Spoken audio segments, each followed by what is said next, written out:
ام عامر رضی اللہ تعالیٰ عنہ احد کے موقع پر پہنچی مدینہ پاک، معاذ اللہ حضور کو شہید کر دیا گیا. کیا کیفیت ہوگی یار. ان کا صبح اٹھتے وقت بھی وہ دعا کا مکھڑا جو دیکھتے تھے، شام کو سوتے وقت بھی وہ دعا کا مکھڑا دیکھتے تھے. ان کے کانوں میں آواز پڑے کہ حضور دنیا سے تشریف لے گئے، حضور شہید ہو گئے. ام عامر رضی اللہ تعالیٰ عنہ پورا نکاح کر کے پورا لباس پہن کے احد کی طرف تشریف چل پڑے حضور کے پتہ لینے کے لیے. حضور کا کیا حال ہے؟ راستے میں چلتے چلتے امام شامی نے سبل الہدیٰ کے اندر لکھا، فرماتی ہے جناب چلتے چلتے جناب کو خبر پہنچی کہ جناب آپ کے ابا جان شہید ہو. کسی صحابی نے بتایا کہ ام عامر کہاں جا رہی ہو، پتہ تمہارے ابا جان شہید ہو گئے ہیں؟ میں پیچھے ہٹو، بتاؤ رسول اللہ کا کیا حال ہے. یہ ہے کہ مسلمان خواتین اگر چاہو تو نقشہ کھینچ کر الفاظ میں کر، مگر تیرے تخیل سے دور تر ہے.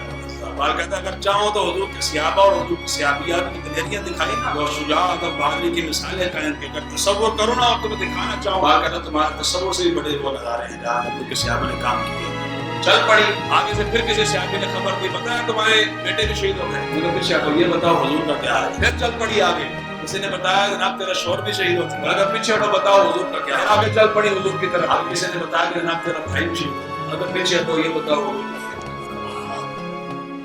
چار عظیم رشتے، باپ بیٹا بھائی شوہر، سارے دن عورت کے یہی سارا ہوتا ہے. باپ ہوتا ہے، بیٹا ہوتا ہے، بھائی ہوتا ہے، شوہر ہوتا ہے. سارے عظیم رشتے دنیا میں سے چلے گئے، لیکن ان کو کسی کی بھی پرواہ نہیں، حضور کی پرواہ. چلتے چلتے جب حضور تک پہنچی نا، حضور سامنے جلوگر تھے. اللہ سامنے حضور جلوگر تھے. حضور کے قدمین شریفین کے پاس پہنچی، جا کر حضور کے کپڑوں کو پکڑا اور کہنے لگی یا رسول اللہ مجھے خبر پہنچ گئی ہے کہ میرا باپ بھی شہید ہو گیا، میرا بیٹا بھی شہید ہو گیا، شوہر بھی شہید ہو گیا، بھائی بھی شہید ہو گیا، لیکن یا رسول اللہ آپ کے ہوتے ہوئے پریشان کر سکتی ہے.